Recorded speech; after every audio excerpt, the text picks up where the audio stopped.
just trying to think if this is a tentative subject to make a structured, perhaps YouTube video about or something like that. I'm not sure if it's that necessary, although it would kind of be along the line of teaching some people who are made autistic in the SJW sense, in that kind of ideological autism or solipsism, shared solipsism, like how to be human again or how to be individuals again, and just like, you know, almost the morality of very practical things in conversation. And I'm dealing with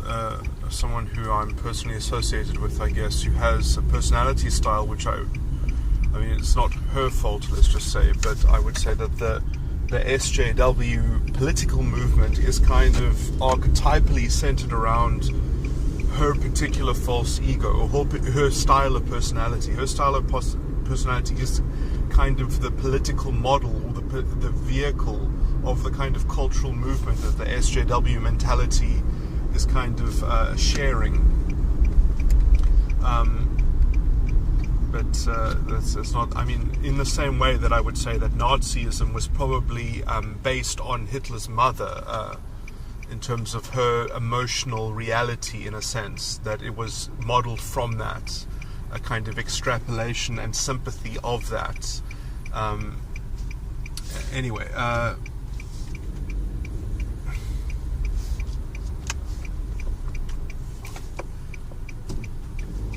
so anyway, the particular thing that I was wanting to get into specifically is at least my use of the phrase in conversation, I think. Because I had to explain this to this personal acquaintance of mine.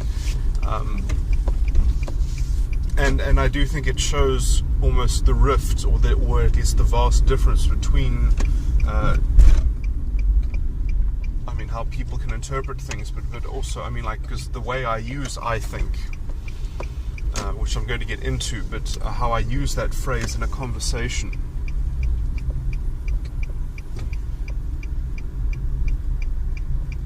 Kind of shows the stark difference in worldview, in terms of the meaning that is attached to things, and the impute and import.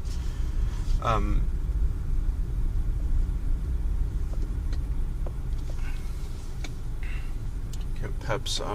it's easier to get into the issues by specifically going over the explanation. So, I mean,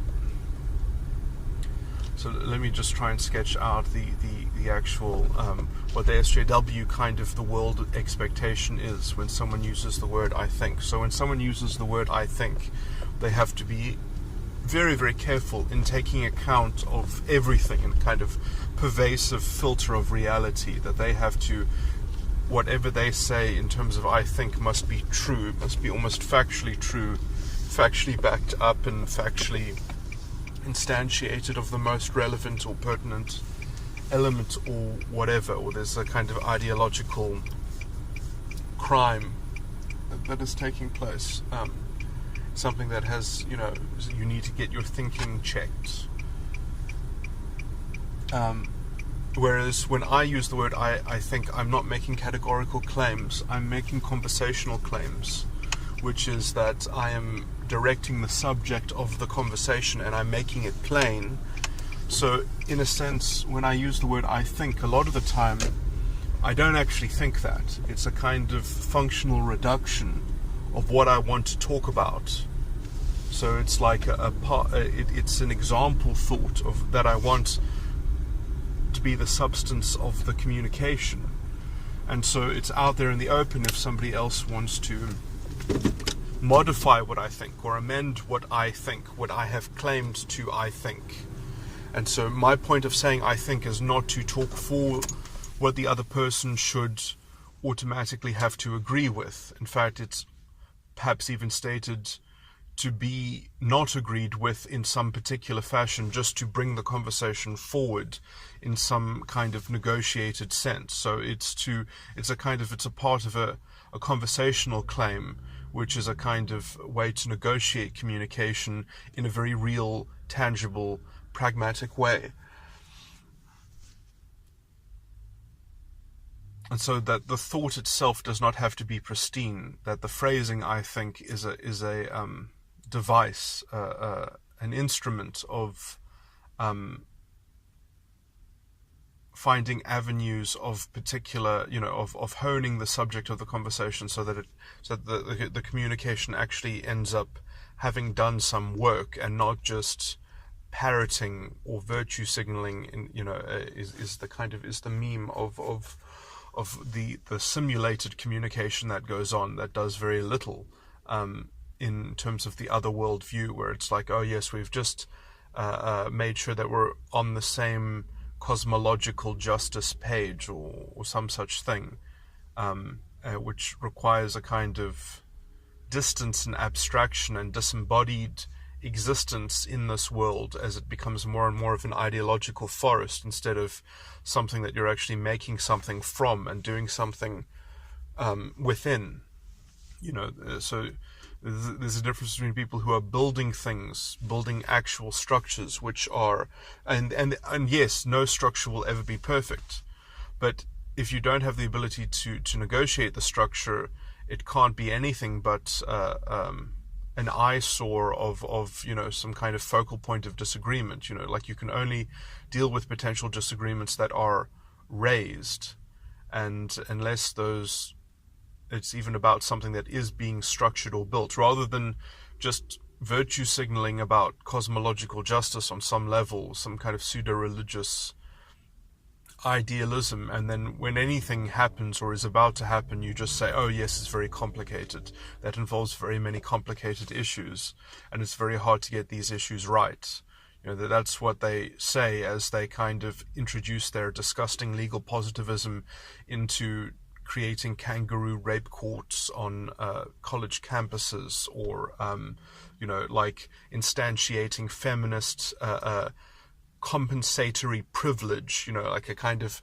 ideological privilege that compensates and destroys liberal values, and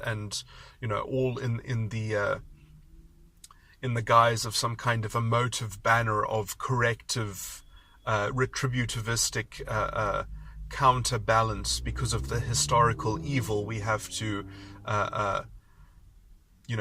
we have to get the ideological pendulum to compensate by going so far the other way, and implementing these structural rules which will statistically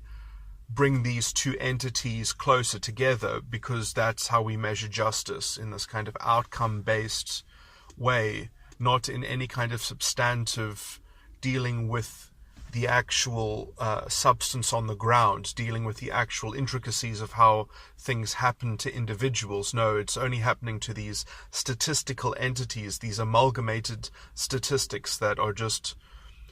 the ethnic experience, or the particular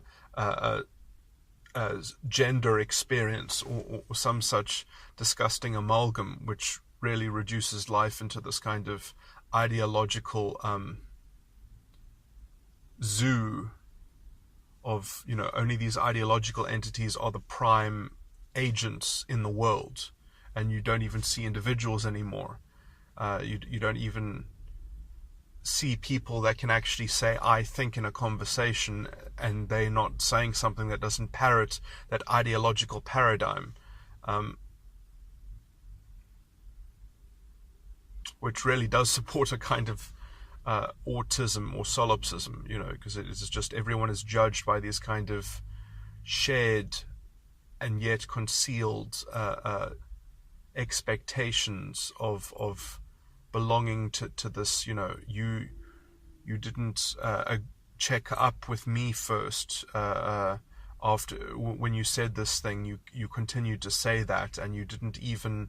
go back and make sure that I was agreeing with you. It's like, are you actually part of a communication? Are you part of negotiating something? So I have to think for the both of us. Everyone has to think for this collective experience. It really does hinge on this kind of pervasive so-called progressive matrix of justice, which has to kind of constantly be virtue signal parroted or whatever in some kind of chorus of chirping, of inane chirping. Okay, well, I guess that maybe I didn't get all the points in terms of the practical, because there is a lot of utility in talking in that. Because I also wanted to make the point that, therefore, using the word "I think" in that kind of tactical way, but it's a kind of open tacticalness of you're making your tactics transparent, so that the other person can actually apply their creativity to it, and you can actually negotiate something real, and potentially, it will be a joint discovery when you're communicating with someone. If you use the word if you use the phrasing "I think" to bring into view subjects, and then have that subject matter or a theme of that subject brought into it. Oh, well, I think this and that, and therefore, so there's a kind of simulated disagreement in order to actually explore all the intricacies and the different angles and the different purposes that can be connected to these different angles, depending on what the major interest of each of the people engaging in the conversation is. And you can end up with new syntheses. But I mean, on a meta level, the main thing that's happening is that people are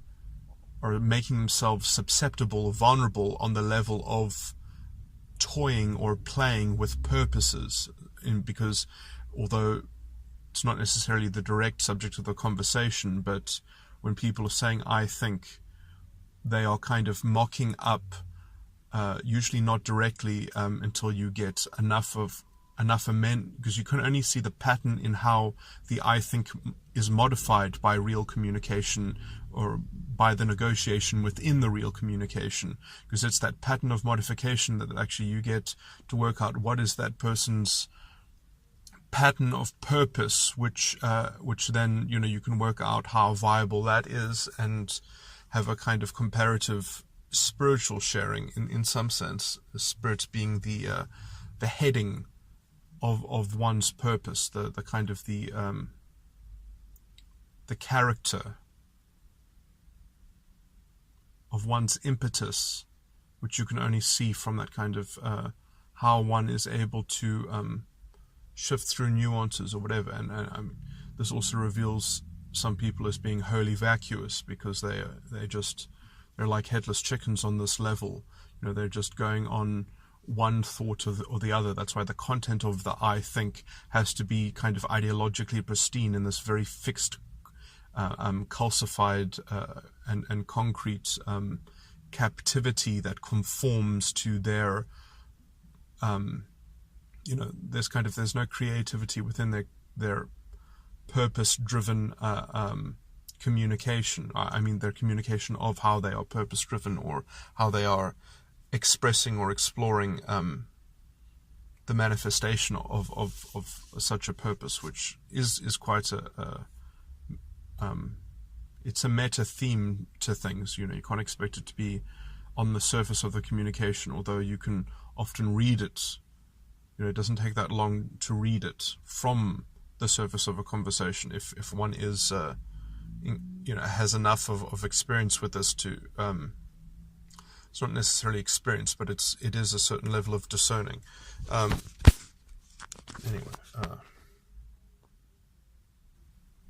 capacity for speed in these regards it relates actually to the phrase the quickening spirit. But anyway.